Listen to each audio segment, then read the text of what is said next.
So President Trump has had a view in Syria that we should work with Assad, that we should work with Bashar al-Assad to actually defeat ISIS. And the policy under the Obama administration was they were pushing for regime change. That was the official policy in Syria. They were pushing for regime change. So they wanted to topple the Assad regime, and they were using a proxy army basically to do it. The moderate rebels, which is a group that affiliates with different terrorist organizations, including Al Qaeda, and oftentimes we fund these people, and then they basically take the supplies that we give them and either pass them over to ISIS or Al Qaeda, or wind up joining these terrorist organizations themselves.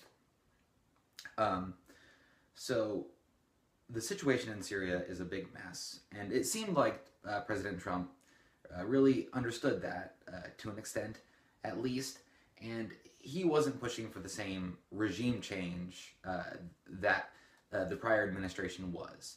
And I feel like that's a good thing, because I think it was pushing us closer towards World War III, where you had someone like Hillary Clinton who was pushing for a no-fly zone over Syria, which could very well have led us into war with Russia. And General Dunford, the 19th chairman of the Joint Chiefs of Staff, said that in a congressional hearing when he was asked about a no-fly zone. So the situation is very serious right now. There's a civil war going on in Syria, and of course it's displacing, millions of people, leaving their homes and rubble, and making them refugees. So Trump's view was we should work with Assad to take out ISIS, and work with Russia to take out ISIS, because that is the common enemy, instead of funding a group that is actually helping ISIS, who also wants to take out Assad. So the situation is definitely complex, but it seems like Trump's view may shift. It may be shifting dramatically, and that's because there was another chemical attack in Syria. So today, supposedly, the Bashar al-Assad government used chemical weapons on his own civilians again, just like in 2013, which was never proven, by the way. And when you actually look into it, there's a lot more evidence, in my point of view, that that specific attack, at least the Red Line event, was actually done by the rebels or groups affiliated with the rebels. And we'll get to that in a little bit. But first, I'm going to read this article from the New York Times, and this was Trump's response to the chemical attack in Syria. Trump's view of Syria and Assad altered after, quote, unacceptable chemical attack. President Trump said on Wednesday that this week's devastating chemical weapons attack in Syria had changed his view of the brutal civil war that the country, though he declined to say how the United States would respond. Mr. Trump said the images of death inside Syria in the aftermath of the chemical attacks, quote, crosses many lines beyond a red line, many, many lines. And he said that the death of innocent children, innocent babies, little babies, has made us reassess the situation and Syria's President Bashar al-Assad. It's, quote, very possible, and I will tell you it has already happened, that my attitude towards Syria and Assad has changed very much, Mr. Trump said as he stood next to King Abdullah of Jordan in the Rose Garden for a news conference with reporters. Before the chemical attack, Mr. Trump's administration had repeatedly said it did not intend to pursue the ouster of Mr. Assad. As recently as Tuesday, Mr. Trump's spokesman said he would be said doing so would be, quote, silly in the face of the political realities in the country. And again, it's a very complex situation going on in Syria, but the bottom line is that we're funding us and other NATO countries are funding moderate, quote unquote, moderate rebels in Syria that are trying to topple the Assad regime. And these rebels that we fund, give weapons, you name it, actually wind up basically defecting to ISIS or working with ISIS or giving their supplies to ISIS. We know that that's going on, and we continue to fund them. People like John McCain push for this nonstop. They absolutely push for an expansion of NATO. They push for the toppling of regimes, and it actually, in my view, pushes us a lot closer towards World War III. Kind of a problem. And now it seems like Trump might be shifting his position towards the neocons. Must say, Trump has been shifting either towards the neocons or towards the left on various issues. And it's a bit disappointing. So this is a big deal because he didn't say what his response was going to be or how he's going to act on this, but it definitely seems like he thinks that the Assad regime is responsible for this chemical attack. Now, again, the attack in 2013, the infamous Red Line attack, the Obama administration made this red line not to use chemical weapons, and then right after that, supposedly the Assad regime actually used chemical weapons. And it was never completely proven that it was them. And again, like I said, and we'll get into it a little bit more, if you look at the evidence, it actually seems like it was the rebels that did that as a false flag operation. And now when you look at, and in 2013, the Obama administration, after that happened, they, of course, started pushing, members of the Obama administration started pushing for, more intervention in Syria. And, many people, both Republican and Democrat, used it as an opportunity to push for more intervention in Syria. It was only people like Senator Rand Paul and others who, really stood up against that kind of thing and continue to stand up against that kind of thing. So it was never proven that it was actually the Assad regime. It doesn't make any sense strategically, militarily, or in any other way why he would do that. And when you look at who has the motive to do something like that and who would actually gain from it, it's not Assad. And we'll get into who that might be with this next article here. So this is from InfoWars. And this article is regarding the attack that just happened today, the most recent chemical attack, which there's been no investigation at all yet. Of course, it just happened, yet everyone is saying that it was Assad, just like in 2013. Totally the same exact situation, basically. It's incredible. So, from InfoWars. Report, Soros-linked group. Oh yes, the Nazi collaborator himself, George Soros, the guy with his tentacles everywhere. Literally Hydra from the Captain America comics. This guy is the leader of Hydra. Soros-linked group behind chemical attack in Syria. The White Helmets, an al-Qaeda-affiliated group funded by George Soros and the British government, have reportedly staged another chemical weapon attack on civilians in the Syrian city of Khan Saikun to lay blame on the Syrian government.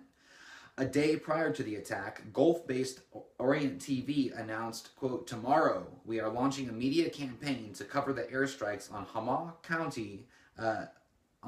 countryside, including the usage of chemical warfare against civilians. This shows clear foreknowledge that the rebels were going to stage an attack by Orient TV." So these guys knew it was coming. They reported on it. And, obviously They're not Miss Cleo, so they didn't just magically know that that was going to happen. Several children appear in the videos suffocating from an unknown chemical substance, while others appear to have unexplained head injuries. It is known 250 people were kidnapped by Al Qaeda last week from the nearby city of Hama, which is the same number as the current body count of wounded and killed civilians. So it gets reported on before it actually happens by the Gulf-based Orient TV, and then just oh so miraculously, right before this event happens, the exact number of people who were killed or injured were kidnapped by Al Qaeda. And it goes on. In another coincidence, a Pakistani British doctor who at the time of the attack was taking interview requests instead of helping the injured who were flooding in, and additionally received gas masks from a British organization 3 days prior to the attack. The doctor, Shahjul Islam, his last name is literally Islam, is being used as a source by US and UK media despite facing terror charges for kidnapping and torturing 2 British journalists in Syria and being struck off the medical register.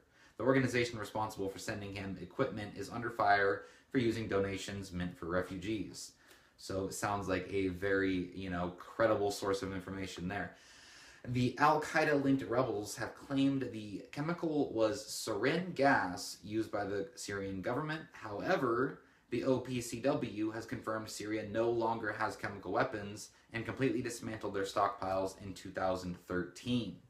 In contrast, the rebels have not gotten rid of the chemical weapons at their disposal. According to award-winning journalist Seymour Hersh, the intelligence reports show that the rebels smuggled in chemical weapons from Libya through Turkey with the approval of none other than Hillary Clinton. Isn't she just lovely? Israeli President Benjamin Netanyahu was quick to lay blame on the Syrian government, as did Amnesty International. France called for a Security Council meeting over the incident. Federica Mogherini, the Italian representative of the European Union, blamed Assad, while UK's envoy to the United Nations, Matthew Ryancroft, blamed both Russia and Syria. In response to the allegations, the Syrian military and the Russian Ministry of Defense denied any involvement in the attack. So again, there's no proof, no investigation has been done. This event just happens at a very key point in time, because what Sean Spicer had just said a few days previous, the press secretary, he had come out in a press conference and he said that, and this had already kind of been the position, but I think this was the first time it had really been articulated to this extent. He said that the Trump administration is officially just not going to be pushing for regime change in Syria. They're just not going to be pushing for it.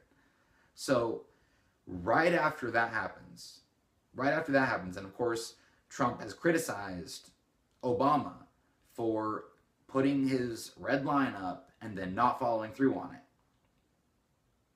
Now, I think he would have followed through on it if it wasn't for basically the military not going along with it, saying we're not gonna, be Al Qaeda's air force, basically, is what that boiled down to. But that's a topic for another day. Basically, the bottom line is, for better or worse, Trump criticized the fact that Obama set the red line and didn't follow through. And for sure, the red line should never have been set in the first place. Because, again, I believe it was probably a staged event on the rebel side to have an excuse to go after the Syrian government. And I think that's exactly what's going on right now. Now, Trump, again, criticized Obama for not following through on the red line. So it's just oh so convenient that right after he says, he's not going to push for regime change, then this happens. Like, that makes any sense whatsoever, that Assad would do this right at that time. Just like in 2013, right after that red line was set. Assad supposedly conducts a chemical attack on his own citizen. And I'm not saying Assad's some good guy. The UN has found that both sides more than likely have used chemical weapons multiple times. I'm saying in that incident he didn't, and it was used, I think, as a false flag event. So definitely a serious problem, and Trump's stance on it at this point is quite troubling to me.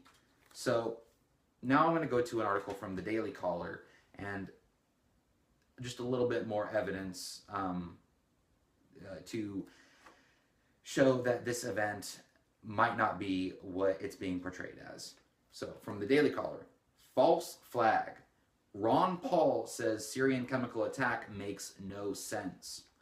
Ron Paul claimed on Wednesday's broadcast of the Liberty Report that all signs point towards Tuesday's chemical attack in Syria being a false flag operation. Before this episode of possible gas exposure and who did what, things were going along reasonably well for the conditions, the former Texas congressman stated. Trump said, let the Syrians decide who should run their country, and peace talks were making out, and Al-Qaeda and ISIS were on the run, and they were. We'll get to that a little bit more in a bit. It looks like maybe somebody didn't like that, so there had to be an episode. And the blame now is we can't let that happen because it looks like it might benefit Assad. Why? It's not so easy, though, is it?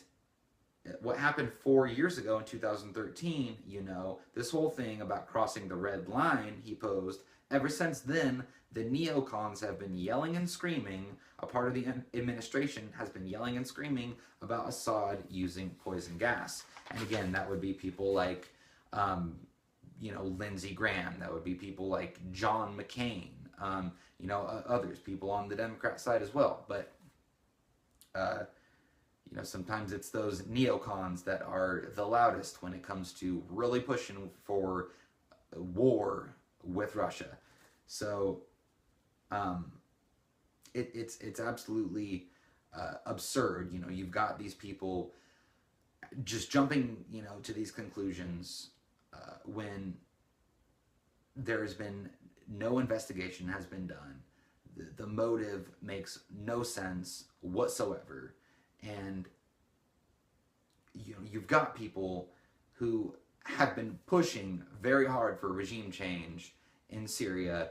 You've had this the event in 2013, which this mirrors identically in so many ways that they both seem like they are very likely false flag events, nonetheless funded by George Soros, of all people. I mean, that guy is literally involved in like every evil operation on the face of the planet. It's actually, how does he have that much criminal energy? I do not get it.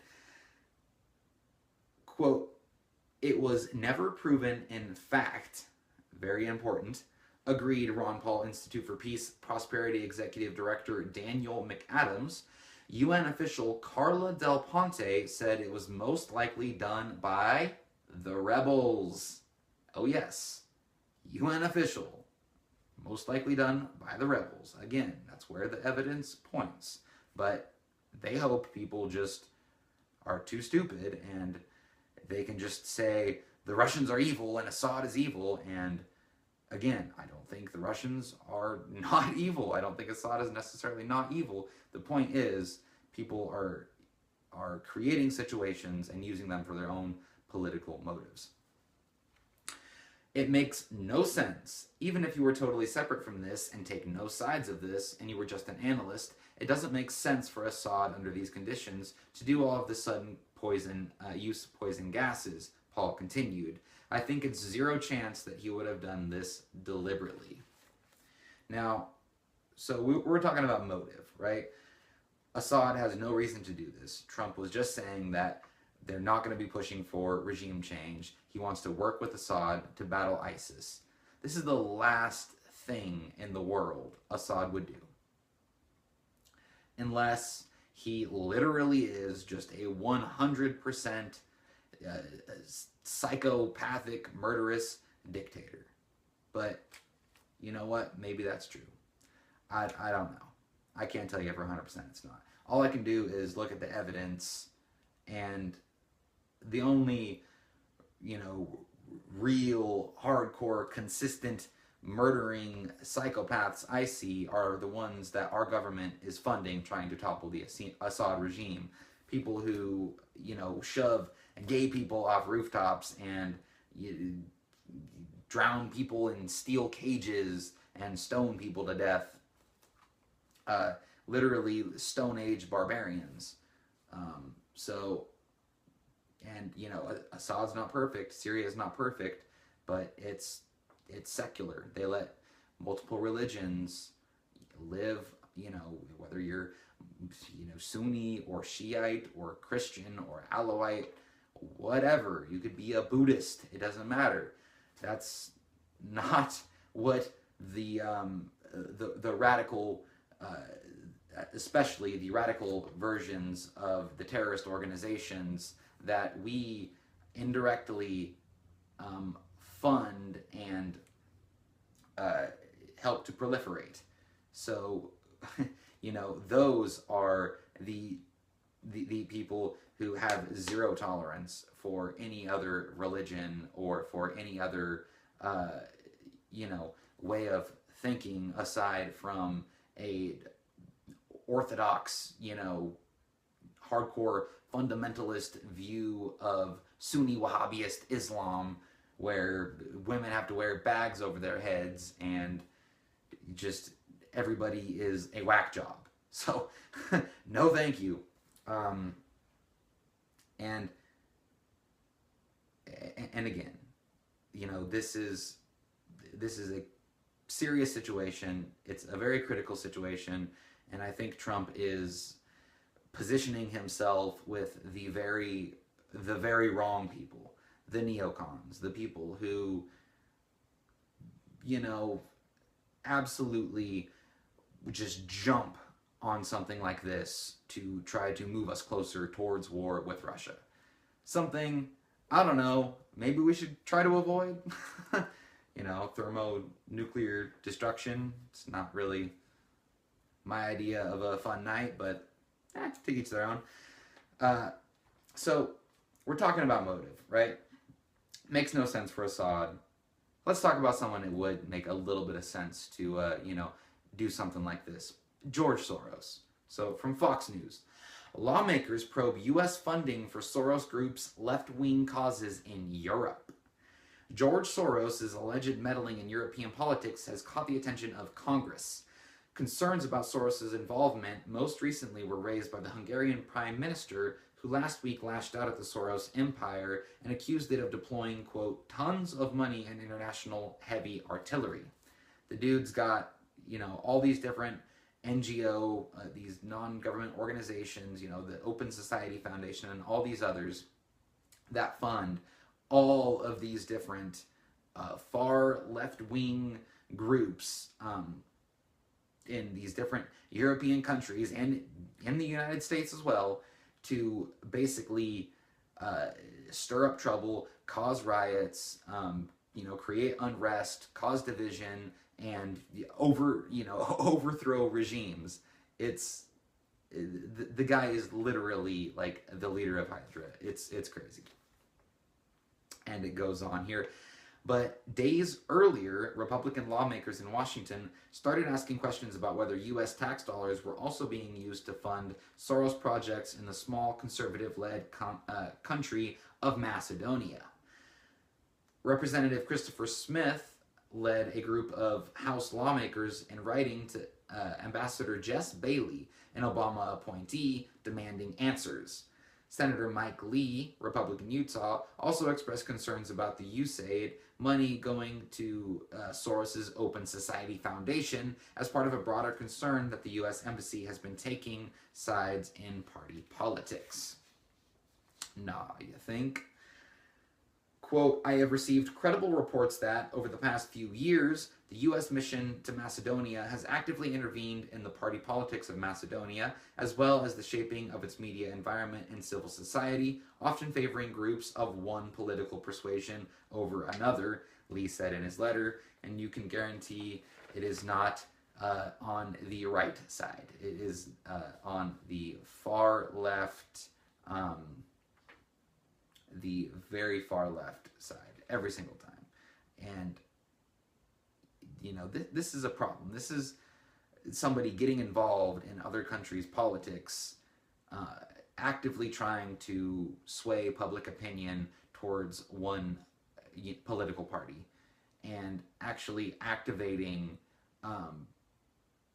you know, protest groups that time and time again turn into violent riots, sure, totally by accident. And, you know, this is a big deal. This is the kind of stuff that you can actually get in a lot of trouble for if there was, you know, actually a decent criminal justice system. But they're investigating it. They're actually looking into it, and that is a good sign. That is definitely a step in the right direction, because if Soros can be taken down, then I think none of the globalists are safe at that point. I have received credible reports that over the past few years, the U.S. mission to Macedonia has actively intervened in the party politics, as well as shaping the media environment and civil society, often favoring groups of one political persuasion over another. Oh, I already read that, didn't I? Former Macedonian PM Nikola Gruevski said Soros has a, quote, decisive influence on the country's politics. If it were not for George Soros behind it with all the millions he pours into Macedonia, the entire network of NGOs, media, politicians, inside and out, the economy would be stronger, we would have more jobs, he said in a recent interview with Macedonia's Republika newspaper. Lee's staff recently met with Macedonia lawmakers, who also passed on a white paper from a citizens' initiative called Stop Operation Soros, which alleges U.S. money has been funding hard-left causes in the country, including violent riots in the street, as well as Macedonian version of Saul Alinsky's far-left handbook, Rules for Radicals, which was just, you know, that was number one on Hillary Clinton's, you know, top favorite reading list right there. I mean, she probably read that before she went to bed every night. That is the classic far left, you know, rule book, basically. That's like if they were a football team, that would be their playbook. In an extensive 40-page dossier, just like the Russian dossier, that's such a strange word. The group alleges USAID money is being used to fund activists and exclusively left-wing media groups as a way to sway the country's politics. The Open Society Foundations did not respond to a request for comment from Fox News. And so there you have it. You got George Soros, you know, funding all this garbage, you know, all these different organizations, you know, trying to topple conservative regimes like, you know, Macedonia, who are even partially conservative, or it doesn't even matter if they're that necessarily. Like with Syria, with Assad, again, the country's got some problems. Assad's not an angel. I'm not saying that in any way. I'm sure he has more than likely committed some pretty serious war crimes. But the thing is, we don't need to go to World War III over Syria because John McCain wants to. And when you look at the grand scheme of things, this seems like it was absolutely a false flag operation, and you got George Soros, of all people, probably behind the group that actually did this. So the Trump administration needs to not jump to conclusions on this one. Definitely a serious situation. So with that, I hope you enjoyed this video. If you did, please subscribe, leave a comment if you got any kind of suggestion, or you want to just chime in or let me know something, feel free to do so. Go ahead and follow me on Facebook or Twitter, or if you want to listen on SoundCloud, do that as well. They'll be in the description. Have a wonderful day. May the force be with you.